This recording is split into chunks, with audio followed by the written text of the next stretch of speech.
दोस्तों, Microsoft word के 5वें क्लास में आप सभी का स्वागत है।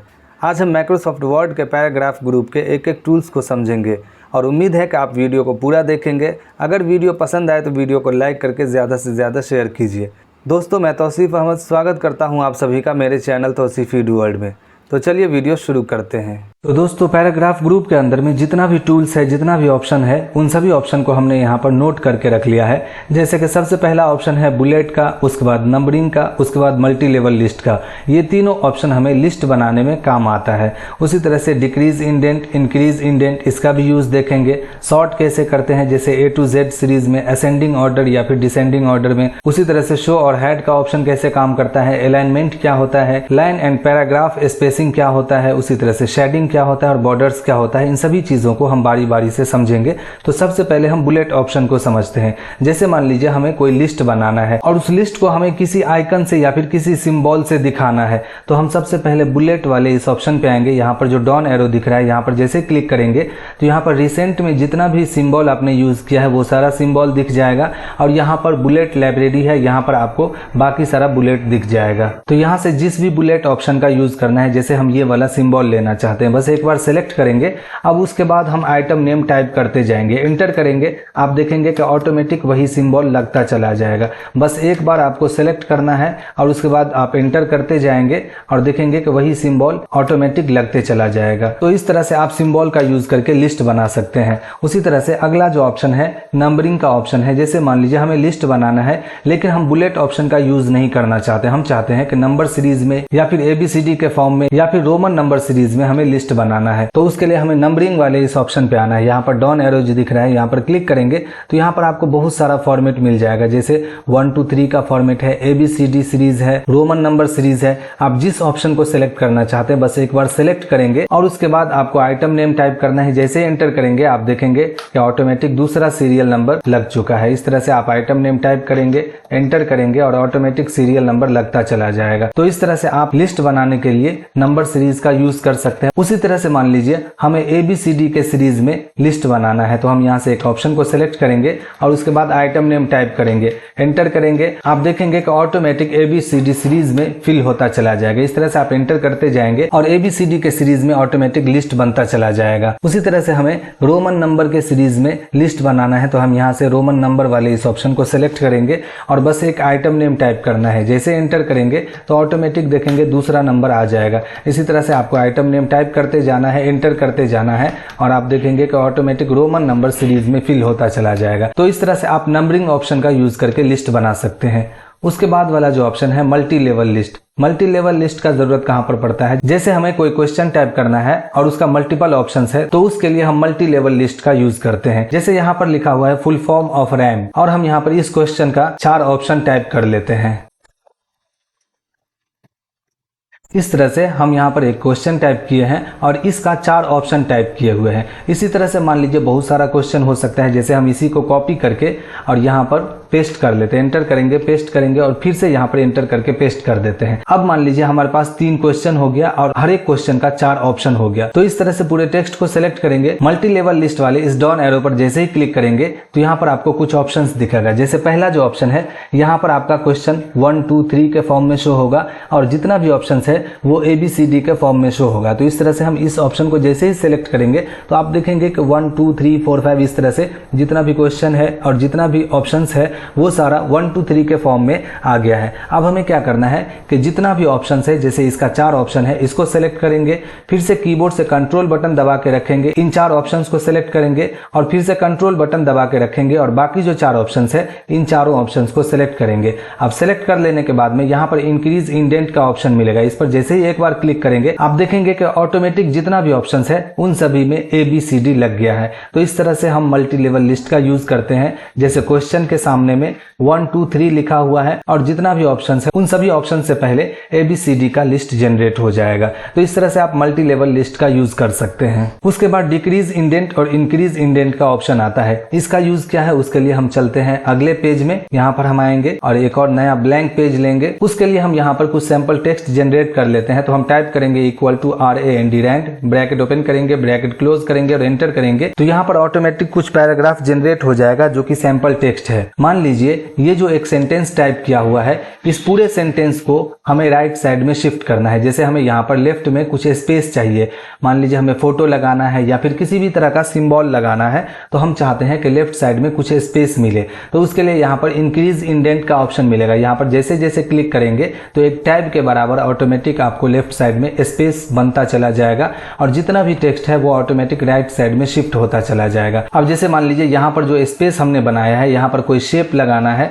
तो शेप में आएंगे और यहाँ से रेक्टेंगल वाला एक शेप ड्रॉ करेंगे। तो जो स्पेस हमने बनाया है वहां पर आप किसी भी तरह का पिक्चर या फिर शेप डिजाइन कर सकते हैं और उसे रख सकते हैं। अब मान लीजिए हमें ये स्पेस नहीं चाहिए तो फिर से इस शेप को डिलीट करेंगे और इन सभी टेक्स्ट को हमें फिर से वापस उसी पोजीशन पर लाना है। तो कुछ नहीं करना है, कर्सर इसी सेंटेंस के बीच में कहीं पर भी रहेगा और डिक्रीज इंडेंट वाले ऑप्शन पे जैसे जैसे क्लिक करते जाएंगे तो आप देखेंगे कि पहले के तरह ही पहले के पोजीशन में ही आपका टेक्स्ट ऑटोमेटिक अरेंज हो जाएगा। तो इस तरह से हम इंक्रीज इंडेंट का यूज करते हैं जब हमें टेक्स्ट को राइट साइड में शिफ्ट करना होता है, लेफ्ट में कुछ स्पेस चाहिए होता है तब, और फिर उसी स्पेस को खत्म करना होता है तो हम डिक्रीज इंडेंट ऑप्शन का यूज करते हैं।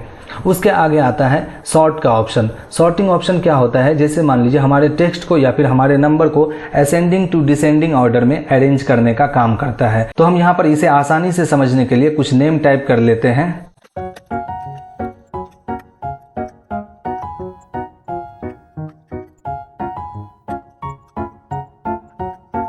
तो यहाँ पर आप देख सकते हैं जो नाम टाइप किया हुआ है वो रैंडमली टाइप किया हुआ है। अब हमें कहा जाए कि इन सभी नामों को A to Z सीरीज में अरेंज करना है। जैसे A से जो नाम लिखा हुआ है वो सबसे पहले होना चाहिए, उसके बाद B वाला नाम होना चाहिए, उसके बाद C वाला नाम होना चाहिए और इसी तरह से A से लेके Z सीरीज में इन सभी नामों को अरेंज करना है। तो पहले इस पूरे रेंज को सेलेक्ट करेंगे जहां तक नाम टाइप किया हुआ है, सॉर्ट वाले इस ऑप्शन पर A to Z वाले इस ऑप्शन पर क्लिक करेंगे। जैसे ही क्लिक करेंगे तो यहाँ पर शॉर्ट टेक्स्ट का एक छोटा सा विंडो ओपन होगा। यहाँ पर आप देख सकते हैं असेंडिंग पे टिक किया हुआ है, इस पे टिक रहने देंगे और जैसे ही ओके करेंगे तो आप देखेंगे कि ABCD के फॉर्म में A to Z सीरीज में नेम ऑटोमेटिक अरेंज हो गया है। उसी तरह से अगर मान लीजिए हमें इसे उल्टे क्रम में करना हो तो उसको समझने के लिए हम यहाँ पर कुछ अमाउंट टाइप कर लेते हैं।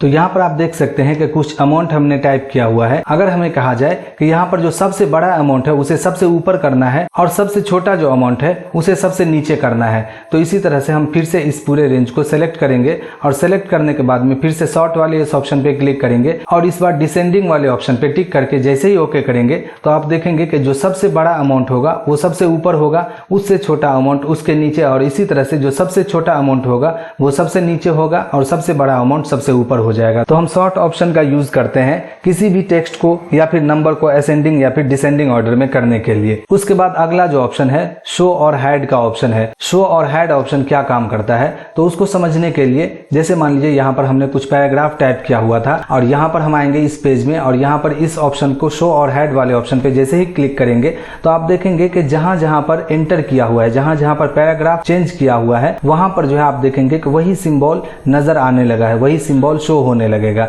आप देख सकते हैं कि टेक्स्ट के बीच में आपको एक एक फुल स्टॉप दिख रहा होगा। इसे अगर हम बड़ा करें पेज को तो आप देखेंगे कि जितना भी वर्ड है उन सभी वर्ड के बीच में एक एक फुल स्टॉप दिख रहा होगा। तो ये स्पेस को दर्शाता है, इससे पता चलता है कि कितना स्पेस दिया हुआ है। जैसे मान लीजिए योर के बाद अगर 2 स्पेस दे देंगे तो ऑटोमेटिक आपको यहाँ पर 2 फुल स्टॉप दिखेगा। उसी तरह से यहाँ पर अगर हम 3 स्पेस दे देंगे तो आपको यहाँ पर फुल स्टॉप दिखने लगेगा। उसी तरह से अगर मान लीजिए हम एंटर बटन दबाएंगे तो आपको फिर से वही सिंबल दिखने लगेगा, क्योंकि जहां जहां पर पैराग्राफ चेंज होगा वहां पर आपको यही सिंबल दिखने लगेगा। उसी तरह से अगर मान लीजिए हम यहां से टैब बटन यूज करेंगे, टैब बटन प्रेस करेंगे तो आपको पेज पर राइट एरो दिखने लगेगा। तो जहां जहां पर आपको राइट एरो दिखे तो समझ जाना है यहाँ पर टैब बटन का यूज किया हुआ है, और जहां जहां पर आपको फुल स्टॉप दिखे वहां पर समझ जाना है कि यहाँ पर स्पेस बटन का यूज किया गया है, और जहां जहां पर आपको यही वाला सिंबल दिखे वहां पर समझ जाना है कि यहाँ पर पैराग्राफ चेंज किया हुआ है, मतलब एंटर बटन का यूज किया गया है। फिर से आप शो और हाइड वाले इस ऑप्शन पे जैसे ही क्लिक करेंगे तो जितना भी ऑप्शन शो हो रहा था वो ऑटोमेटिक यहाँ से हट जाएगा। उसके बाद जो ऑप्शन आता है अलाइनमेंट का, तो यहाँ पर आप देख सकते हैं अलाइनमेंट का टोटल 4 ऑप्शन होता है, जैसे left alignment, centre alignment, right alignment और उसके बाद जस्टिफाई अलाइनमेंट।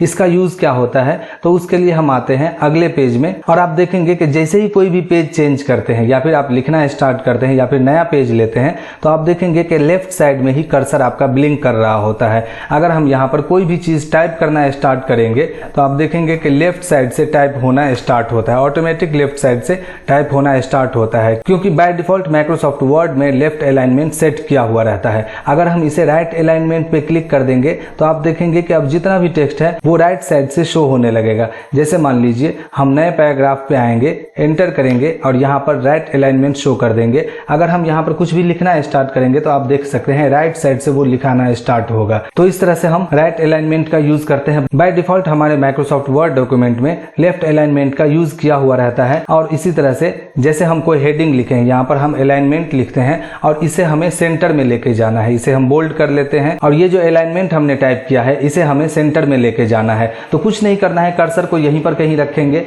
और सेंटर अलाइनमेंट वाले इस ऑप्शन पे क्लिक करेंगे, या फिर आपको शॉर्टकट भी दिख रहा होगा, कीबोर्ड से कंट्रोल के साथ ई बटन प्रेस करेंगे। तो हम यहाँ पर जैसे ही क्लिक करेंगे तो आप देखेंगे कि ऑटोमेटिक जो टेक्स्ट था वो सेंटर में चला जाएगा। उसी तरह से अगर इस पूरे सेंटेंस को सेंटर में करना है तो या तो सेलेक्ट कीजिए या फिर इसी सेंटेंस के बीच में कहीं पर भी कर्सर रहेगा और सेंटर अलाइनमेंट वाले ऑप्शन पे जैसे ही क्लिक करेंगे तो आप देखेंगे कि जो टेक्स्ट है हमारा वो ऑटोमेटिक सेंटर में चला गया है। तो इस तरह से हम सेंटर अलाइनमेंट का यूज करते हैं। उसी तरह से राइट अलाइनमेंट का यूज कहां पर करते हैं, जैसे मान लीजिए हमें नीचे में सिग्नेचर या फिर हमें थैंक यू लिखना होता है तो हम इसे राइट साइड में लिखते हैं। तो मान लीजिए हम लेफ्ट साइड में टाइप कर लिए, अब इसे राइट साइड में लेके जाना है तो यहाँ पर आपको राइट अलाइनमेंट का ऑप्शन मिलेगा। आप यहाँ पर क्लिक कीजिए या फिर आपको शॉर्टकट मिलेगा, कीबोर्ड से कंट्रोल के साथ आर बटन दबाना है। तो हम यहाँ पर जैसे ही क्लिक करेंगे तो आप देखेंगे कि thank you automatic right side में शिफ्ट हो गया है। तो इस तरह से हम लेफ्ट अलाइनमेंट, सेंटर अलाइनमेंट और राइट अलाइनमेंट का यूज करते हैं। अब जस्टिफाई अलाइनमेंट जो है, ये चौथा वाला अलाइनमेंट, ये सबसे ज्यादा पावरफुल होता है। जैसे मान लीजिए हम इस पूरे सेंटेंस को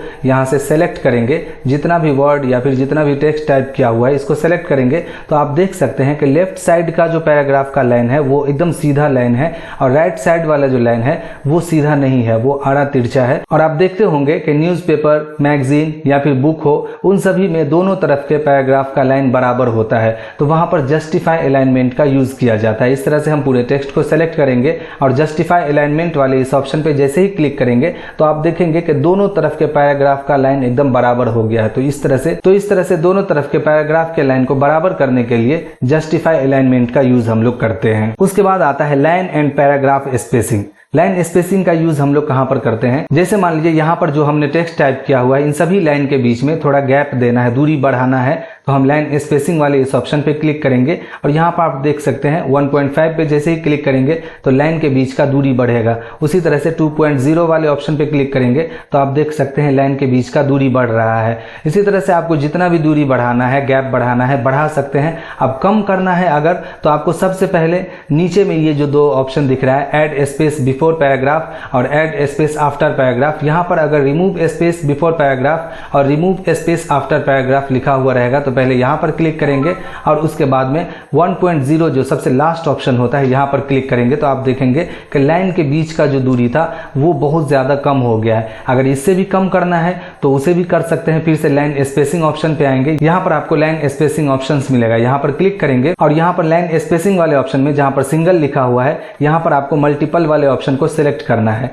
और एट में जहाँ पर आपको सबसे कम नंबर देना है, जैसे कि 1.0 था उससे कम क्या होगा, या तो 0.9 होगा या फिर 0.8 होगा। तो हम यहाँ पर 0.8 टाइप करेंगे और जैसे ही ओके करेंगे तो आप देखेंगे कि अब लाइन के बीच का जो दूरी है वो नहीं के बराबर रहा है और इस तरह से आप लाइन के बीच की दूरी को बहुत ज़्यादा जितना भी कम करना हो उतना कम कर सकते हैं। उसके बाद अगला जो ऑप्शन है वो शेडिंग का ऑप्शन होता है। शेडिंग ऑप्शन क्या काम करता है उसको समझने के लिए मान लीजिए ये जो अलाइनमेंट टाइप किया हुआ है, हेडिंग टाइप किया हुआ है, हमें इसके बैकग्राउंड को कलर करना है तो नॉर्मली हम लोग यहाँ से टेक्स्ट हाइलाइटर कलर का यूज कर लेते हैं। इससे क्या होगा कि जितना दूर आपका टेक्स्ट लिखा हुआ है बस उतने एरिया में कलर होगा, बाकी सारा जो है कलर नहीं होगा। तो इस तरह से अगर मान लीजिए आपको हेडिंग टाइप किए हुए हैं और उसके बैकग्राउंड को भी कलर करना है तो सिर्फ उतने ही एरिया को हाईलाइट करना है तो हम टेक्स्ट हाइलाइटर ऑप्शन का यूज कर सकते हैं। या फिर मान लीजिए यहाँ पर जो अलाइनमेंट टाइप किया हुआ है हम चाहते हैं कि इसके पूरे पैराग्राफ में यहाँ से लेकर यहाँ तक इस पूरे पैराग्राफ में कोई कलर फिल हो जाए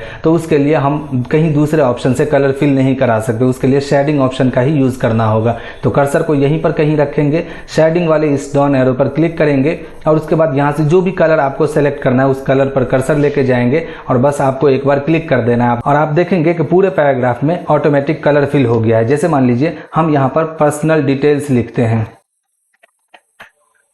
यहाँ आप देख सकते हैं कि पर्सनल डिटेल्स लिखा हुआ है और हमें इस पूरे पैराग्राफ को कलर हाईलाइट करना है। तो हम शेडिंग वाले ऑप्शन पे आएंगे, यहाँ से जो भी कलर आपको लेना है बस उस कलर को सेलेक्ट करके ओके कर देंगे तो आप देखेंगे कि पूरे पैराग्राफ में ऑटोमेटिक कलर फिल हो जाएगा। उसके बाद अगला जो ऑप्शन है बॉर्डर का ऑप्शन है। जैसे मान लीजिए ये जो अलाइनमेंट लिखा हुआ है हेडिंग में, इसके नीचे में हमें एक लाइन क्रिएट करना है। अगर हम इसे अंडरलाइन करते हैं तो आप देखेंगे कि जितना दूर आपका टेक्स्ट लिखा हुआ है सिर्फ उसी एरिया में अंडरलाइन होगा, लेकिन हमें इस पूरे पैराग्राफ में एक लाइन क्रिएट करना है तो हमें यहाँ से बॉर्डर ऑप्शन का यूज करना होगा। तो कर्सर को यहीं पर कहीं रखेंगे, बॉर्डर्स वाले इस ऑप्शन पे आएंगे, बॉटम बॉर्डर पे जैसे क्लिक करेंगे तो आप देखेंगे कि नीचे में एक लाइन इंसर्ट हो गया है, नीचे में एक लाइन क्रिएट हो गया है। उसी तरह से ऊपर अगर लाइन लगाना है तो फिर से बॉर्डर्स वाले ऑप्शन में आएंगे, टॉप बॉर्डर पे जैसे ही क्लिक करेंगे तो आप देखेंगे कि ऊपर भी लाइन क्रिएट हो गया है। इसी तरह से पर्सनल डिटेल्स में ऊपर और नीचे लाइन क्रिएट करना है तो हम यहाँ से टॉप और बॉटम बॉर्डर का यूज कर सकते हैं। जैसे मान लीजिए यहाँ पर जो पूरा सेंटेंस टाइप किया हुआ है इसे हमें बॉक्स में करना है तो कर्सर को यहीं पर कहीं रखेंगे, बॉर्डर्स वाले इस ऑप्शन पे आएंगे, या तो आप एक एक करके बॉटम, टॉप, लेफ्ट और राइट का यूज करके चारों तरफ बॉर्डर सेट कर सकते हैं, या फिर आउटसाइड बॉर्डर पे जैसे ही क्लिक करेंगे तो आप देखेंगे कि ये पूरा सेंटेंस आपका एक बॉक्स के अंदर आ गया है। अब मान लीजिए इसके अंदर में हमें कलर फिल करना है तो कुछ नहीं करना है, बस शेडिंग वाले ऑप्शन पे आइए और यहाँ से जो भी कलर आपको फिल करना है उस कलर पे ले जाके कर्सर एक बार क्लिक कर दीजिए। आप देखेंगे कि उस बॉक्स के अंदर में ऑटोमेटिक कलर फिल हो जाएगा। उसी तरह से जिस भी सेंटेंस को, जिस पैराग्राफ को आपको कलर करना है, कुछ नहीं करना है, बस आपको एंटर करना है। यहाँ पर इस पैराग्राफ में कहीं पर भी कर्सर रखेंगे और यहाँ से जो भी कलर आपको पसंद है उस कलर पे कर्सर ले जाके क्लिक कर देंगे। आप देखेंगे कि पूरे पैराग्राफ में ऑटोमेटिक एक बार में कलर फिल हो जाएगा। तो दोस्तों उम्मीद है कि पैराग्राफ ग्रुप अच्छे से समझ में आ गया होगा। अगर इसमें किसी भी तरह का कोई दिक्कत हो तो आप कमेंट करके पूछ सकते हैं। दोस्तों अगर वीडियो पसंद आए तो वीडियो को लाइक करके ज्यादा से ज्यादा शेयर कीजिए और अगर आप चैनल पे नए हैं तो चैनल को सब्सक्राइब करके बेल आइकन को प्रेस कर लीजिए। तो मिलते हैं फिर से नेक्स्ट वीडियो में, तब तक के लिए धन्यवाद।